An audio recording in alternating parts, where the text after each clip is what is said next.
జై జగన్నాథ్, జై బలదేవ్, జై సుభద్రమణి. హరే కృష్ణ మూవ్మెంట్ విశాఖపట్నం ఆధ్వర్యంలో శ్రీ బహుళ జగన్నాథ్ రథయాత్ర ఉత్సవాన్ని మనం జూలై 24వ తారీఖున సాయంత్రం 4:30 గంటలకు ఎన్జిఓస్ కాలనీలో గల శ్రీ వైభవ వెంకటేశ్వర స్వామి మందిరం నుంచి ప్రారంభమయ్యి అలా మన ఈస్ట్ పార్క్లో ఈ యొక్క కార్యక్రమం ముగుస్తుందండి. కళింగనగర్ ఈస్ట్ పార్క్లో ఈ కార్యక్రమం ముగుస్తుంది. త్రూఅవుట్ ద రథయాత్ర భక్తులందరూ నామ సంకీర్తనలతో జై జగన్నాథ్ అనే పదాలతో, అలాగే నృత్యాలతో, అలాగే కోలాటాలతో భగవంతుని అంగరంగ వైభవంగా ఈ యొక్క రథయాత్ర కార్యక్రమం జరుగుతుంది. శాస్త్రంలో చెప్తారు, రథేచ వామనం దృష్ట పునర్జన్మన విద్యతే. ఎవరైతే రథం మీద జగన్న దర్శనం చేసుకుంటూ ఈ రథాన్ని లాగుతారో పునర్జన్మ నా విద్యతే అన్నదని చెప్తారు.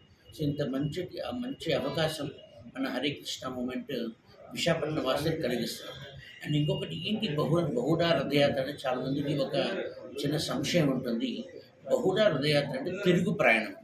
అంటే మనం మొన్న వారం రోజుల క్రితం చూసుకుని రథయాత్ర చేశాము. రథయాత్ర అంటే మీనింగ్ ఏంటంటే భగవంతుని ద్వారక నుంచి బృందావనానికి భక్తులు తీసుకెళ్లేదాన్ని రథయాత్ర అంటారు.